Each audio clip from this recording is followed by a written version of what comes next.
하나님의 말씀입니다. 경청하시기 바랍니다.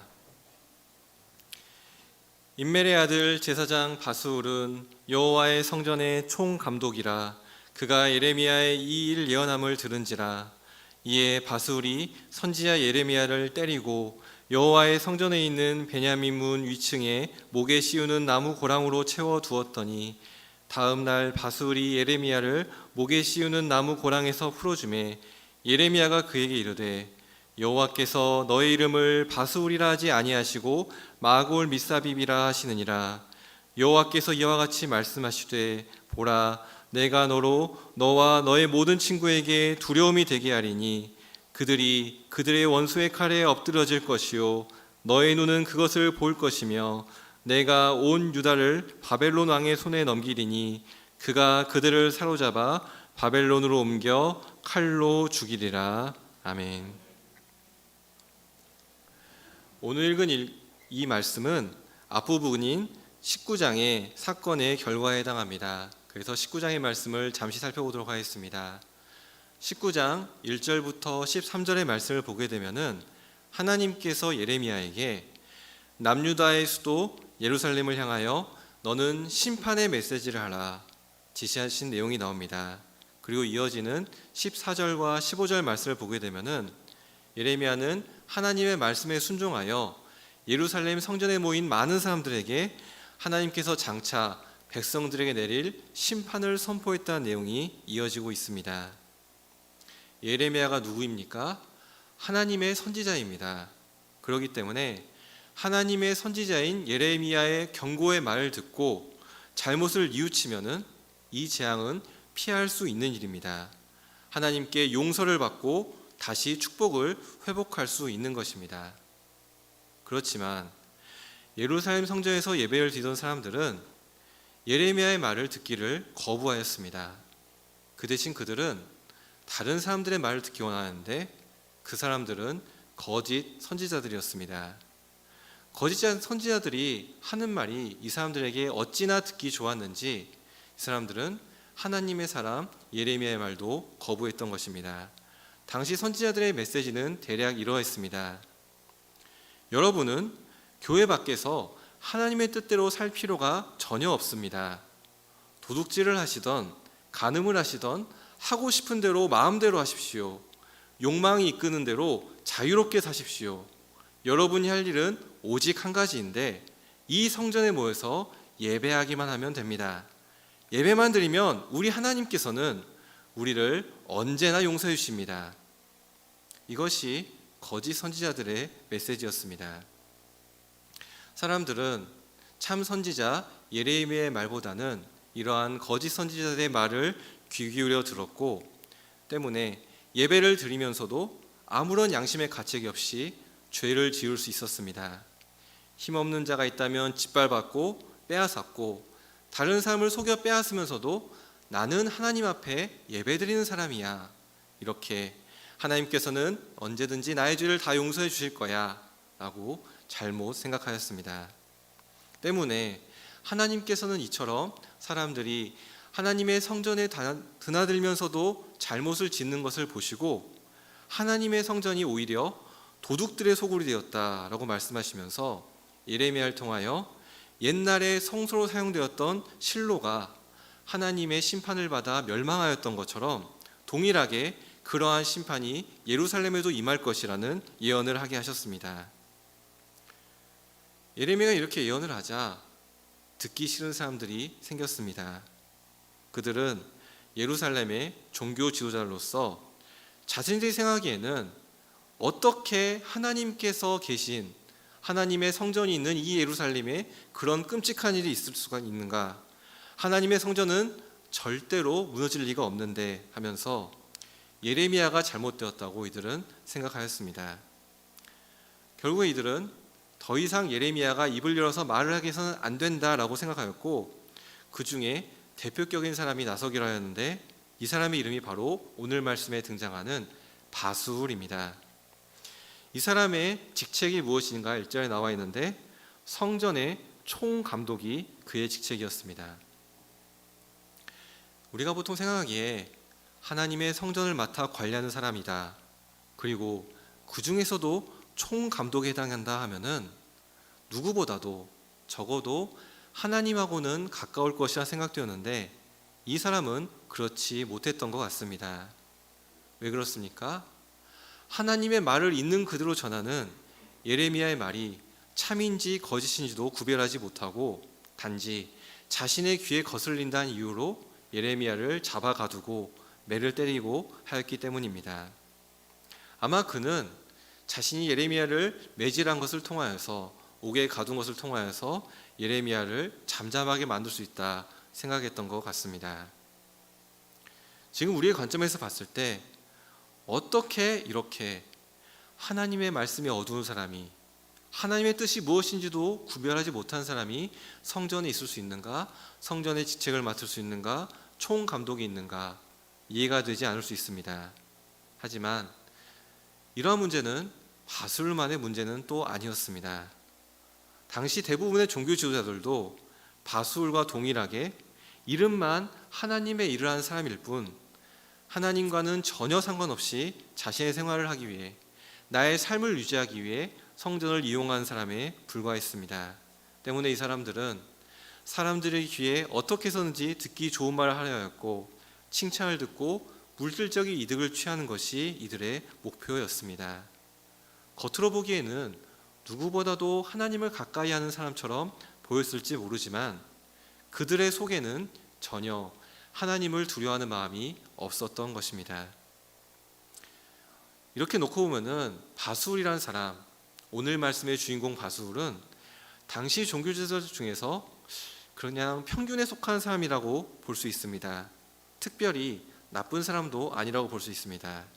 하지만 오늘 말씀을 보게 되면은 하나님께서는 이 바술을 특별히 지목하셔서 그의 죄를 매우 심각하게 다루신 것을 볼 수 있습니다.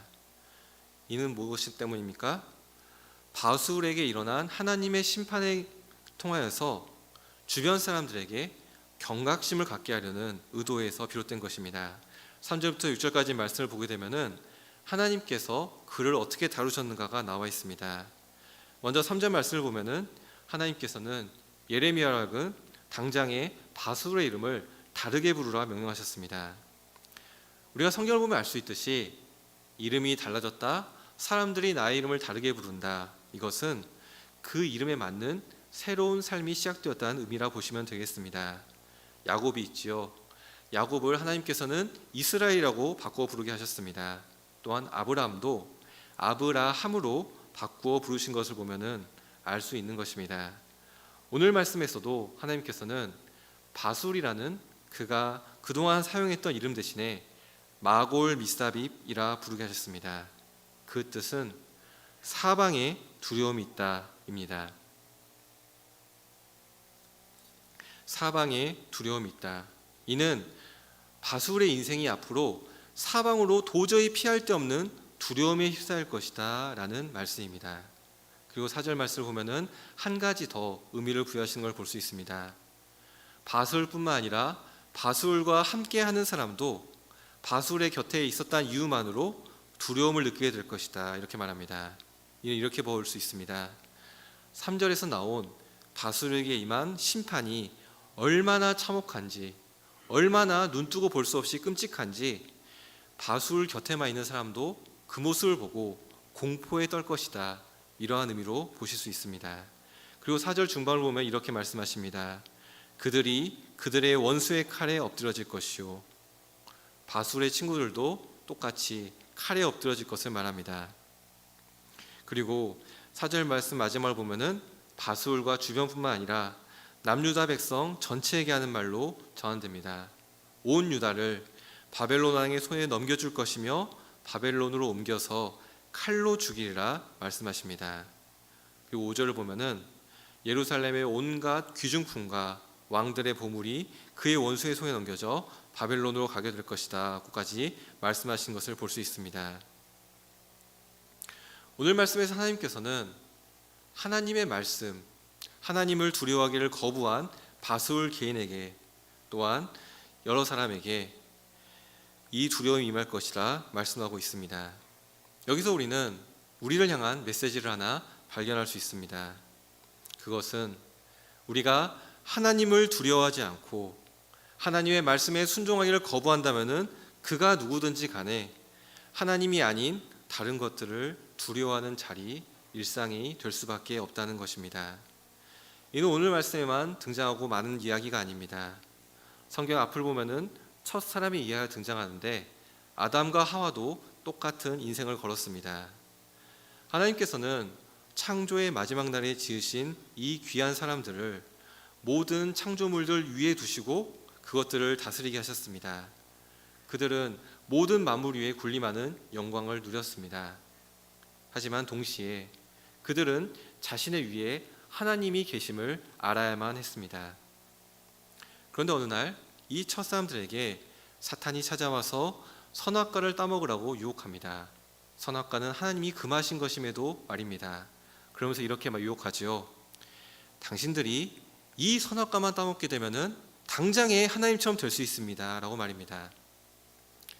자, 여기까지 말 들어오면은 사탄은 이들에게 선악과를 안 따오면은 내가 당신들을 혼내겠습니다. 라고 협박하지도 않았습니다.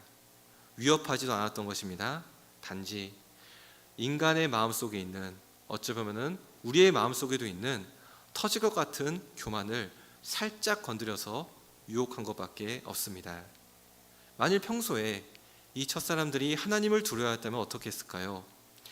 사탄을 향하여 어떻게 그렇게 말도 안 되는 소리를 할 수 있느냐, 하나님의 명령이 분명한데 우리가 어떻게 그 명령을 어길 수 있겠느냐라고 선언하였을 것입니다.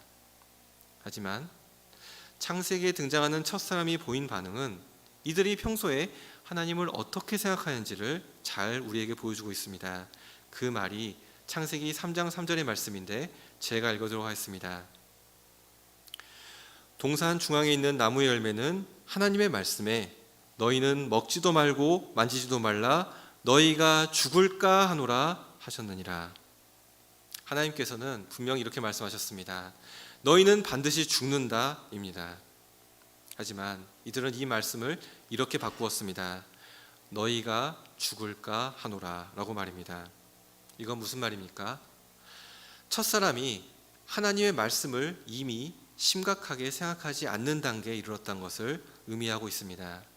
결국 그들은 하나님의 말씀을 심각하게 생각하지 않았기에 말씀을 어겼고 선악과를 따먹게 되었고, 그 순간에 잠시 동안이나마 그들은 나는 하나님의 말씀을 어기고도 살 수 있는 자유를 얻었다 생각할지 모릅니다. 하지만 어떻게 되었습니까? 그들이 그렇게 귀하게 얻은 자유를 생각할 여유도 없이 곧바로 죄가 그들에게 찾아왔음을 성경은 말하고 있습니다. 죄가 그들을 지배하는 삶으로 바뀌게 된 것입니다. 그 결과가 무엇입니까? 이전에 그들은 동식물들을 보고 만물 위에 군림하는 만물의 영장의 위치에 있었습니다. 하지만 이제는 반대로 그 만물로부터 쫓겨다녀서 도망다니면 안 되는 신세가 되었습니다. 그 결과 누가 시킨 것도 아닌데 스스로의 몸을 지키기 위하여 나뭇잎으로라도 내가 내 몸을 지키지 않으면, 옷을 입지 않으면 견딜 수 없는 불안이 그들에게 찾아오게 되었습니다. 이 노래에게 이렇게 말합니다. 하나님을 두려워하지 않는 자는 또 다른 두려움을 겪을 수밖에 없다고 말입니다. 하나님은 이런 분이십니다. 이렇듯 하나님을 두려워하지 않는 자에게는 두려움으로 다가오시는 분이심을 믿으시기 바라겠습니다. 그가 누구이든지 간에 나는 하나님을 두려워하지 않을 수 있어 이렇게 말하면서 누리는 자유는 그를 더욱 괴롭게 만드는 족쇄가 될 뿐임을 믿으시기 바라겠습니다. 우리는 자유라는 단어를 참으로 사랑합니다. 누구나 자유롭기를 원합니다. 다른 사람의 간섭을 받지 않고 내 마음대로 내가 원하는 것을 할 수 있는 것을 우리는 자유라고 부르고, 그렇게 살 때 우리는 행복에 이룰 수 있다 생각하기 쉽습니다. 하지만 이것을 기억하시기 바라겠습니다. 우리가 원하는 그 자유가 만일 하나님의 말씀으로부터의 자유라면은 우리는 도리어 그 자유를 잃어버릴 수도 있다는 것을 말입니다. 오늘 말씀에 등장한 바술, 예루살렘 사람들, 그리고 창세기에 등장하는 아담과 하와가 이에 속하였습니다. 그들은 자유를 추구하고 자유롭게 산다고 말하였지만은 오히려 적은 것만을 얻었고 곧 큰 자유를 잃어버리게 되었습니다. 참다운 자는 이처럼 우리를 주권하시는, 우리를 다스리시는 그분 하나님을 제대로 인정할 때만 얻게 되는 줄로 믿습니다. 이 시간에는 이를 잘 알았던 사람을 소개해드리고 마치도록 하겠습니다. 그 사람은 다윗입니다. 그가 쓴 시편 18편 1절과 2절을 제가 읽도록 하겠습니다. 나의 힘이신 여호와여, 내가 주를 사랑하나이다. 여호와는 나의 반석이시요 나의 요새시요 나를 건지시는 이시요 나의 하나님이시요 내가 그 안에 피할 나의 바위시요 나의 방패시요 나의 구원의 뿌리시요 나의 산성이시로다. 아멘. 이 짧은 두 구절에서는 우리는 놀라운 지혜를 발견할 수 있습니다. 다윗은 하나님을 향하여 이렇게 부르고 있습니다. 나의 힘이신 여호와여. 그리고 이렇게 고백합니다. 내가 주님을 사랑하겠습니다. 그 결과 다윗이 누린 것은 무엇입니까? 하나님께서 다윗의 반석이 되어주셨습니다. 하나님께서 다윗의 요새가 되어주셨고 건지신 이가 되어주셨습니다. 그리고 피할 바위가 되어주시고 방패가 되어주시고 구원의 뿔이 되어주시고 산성이 되어주신 것입니다. 하나님을 사랑하면 사랑할수록, 하나님을 높이면 높일수록, 또한 하나님 앞에 순종하면 순종할수록 다윗은 더욱더 평안해지고 더욱더 높아져지고 더욱더 자유함을 그 자신이 누구보다 잘 알고 있었던 것입니다. 하나님을 사랑하는 난 그 누구도 나 다윗을 두렵게 할 수 없다는 것을 다윗은 믿고 있었습니다. 왜 그렇습니까? 하나님을 두려워하는 인생을 하나님께서 든든하게 지켜주시기 때문입니다. 그래서 그는 왕이 되어 많은 사람들 위에 군림하는 자리에 있어서도 하나님 앞에서 기회가 있을 때 춤추는 것을 두려워하지 않았습니다. 부끄러워하지 않았습니다. 또한 그 스스로가 많은 찬양을 지었고 다윗 자신과 같이 하나님을 사랑으로써 얻는 축복을 함께 누리기를 주변 사람들에게 권면하고 동참하기를 요구하였습니다. 이것이 우리가 보고 있는 다윗의 시편인 것입니다. 우리에게도 적용됩니다. 하나님이 우리와 동행할 때 우리는 더 많은 것을 할 수 있는 자유를 누릴 줄 믿으시길 바라겠습니다. 그러기 위해서 오늘 말씀 우리에게 이렇게 말하고 있습니다. 사랑하는 성도 여러분, 하나님의 말씀이 들린다면은 순종을 택하시기를 바라겠습니다. 순종을 당장 볼 때 자유가 줄어드는 것, 우리가 손해를 보는 것처럼 생각이 들지만은 아닙니다. 우리를 더 큰 자유로 인도하는 것이 순종인 줄로 믿습니다. 하나님께 순종하는 것만이 더 큰 자유, 진정한 자유를 얻으심을 믿으시기를 바라겠습니다. 이 자리에 예배드리시는 성도님들께서는 부디 하나님 한 분만을 두려워하시고 세상의 모든 것에서 담대하시길 바라겠습니다. 그러기 위해서 나에게 들리는 말씀의 순종을 말미암아 하나님의 도우심을 입은 다윗과 같은 복된 인생이 되시기를 바라겠습니다. 이 시간